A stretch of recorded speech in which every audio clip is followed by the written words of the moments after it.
there's this always like this external thing, and crime is up, and look at all the tents, and fucking traffic is, oh, the fucking global warming, and everything's happening, and everybody's fucking stressed, whether you need to be or not. And the only thing that gets you out of that, in my experience, is something that you have to do that's hard. Because when things are hard, you can only think about the thing you're doing. So whether it's rowing, or whether it's riding a fucking airdyne, or whether it's doing a kettlebell circuit, when it's hard to do, you only think about the thing you're doing. And it clears your mind, and it releases your body of a certain amount of pent up anxiety that it associates with physical conflict.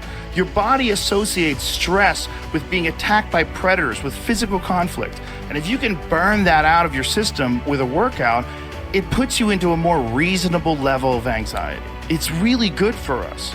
It's just hard to do every day like we did it. But because we all did it, we know right now, because we are at the end of it, that it's got wild benefits. You need to have a strong body to have a strong mind as a man. There's no way to escape it. And that's one of the reasons why I preach so much about training, learning to fight, get in the gym, get bigger, get stronger. You will fix your mind if you fix your body. You should be as strong as you possibly can. We all think about quitting when shit's hard. It's hard to process information during pain because that pain takes over and you can't think rationally. You're thinking about fight or flight, save yourself. That's not a rational thought. It's not a thought that's gonna get you through hard times.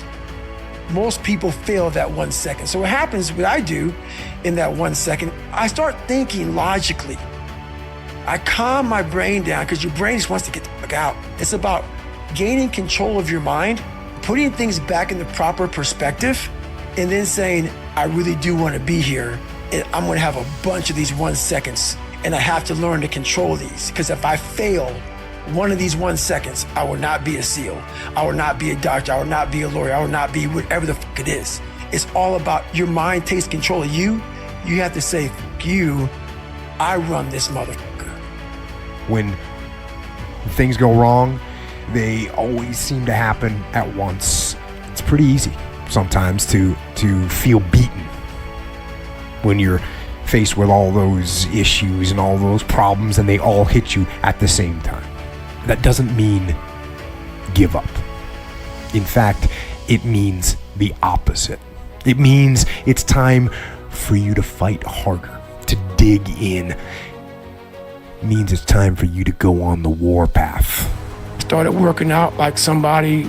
I became the most obsessed person on the planet Earth. I had to invent a guy that didn't exist. I had to invent a guy that can take any pain, any suffering, any kind of judgment, be able to stand in a room and say, go fuck yourself. I had to build this callous mind, and I built it through suffering. I built it through downright and just crushing myself. Anything that was fucking horrible in my life that I would normally say no, that was inhumane to most people, I had to go do it. And I started callousing my mind at this point in my life. And I'm gonna tell you right now, it won't be easy. It will be hard because life is hard. That's what life is. And these challenges that you face, they're gonna do their best to take you down. Do not let them. Stand up, dig in, line up those problems and confront them, face them, fight them. Do not let them bring you down. In fact, let those challenges raise you up. Let them elevate you. Let their demands and their trials make you stronger. Let the adversity you face today turn you into a better person tomorrow. So in the future, you look back at these struggles and you say to them, thank you. You made me better. We are training kids and people to be soft in a world that continuously gets harder. And it doesn't correlate. You have to build a person that can withstand the pressures of whatever they're going to be dealing with in life. I understood that physicality is important. It's the bottom line. It's the final decider. It's actually kind of interesting that a lot of these tech guys and tech people They pretend physicality doesn't matter and they make all this money and they own Facebook and Amazon and whatever. But eventually they end up doing MMA like Zuckerberg or taking testosterone replacement like Jeff Bezos. It gets to a point where you finally must accept the reality that your physicality and your mentality as a man are linked, and you cannot be happy and strong in your mind if you are weak in your body. You know what? Whenever I face anything that's challenging, whenever anything sucks, I like it. I like it. It's gonna make me tougher. It's gonna give me a good story to tell. It's gonna toughen my mind. It's gonna bring us together as a You know what military training is? You know what military training is? You know how they form a bond in military groups? They make you do stuff that sucks. What's boot camp? It's a suck fest, right? And guess what? Oh, they wanna make you a little bit tighter?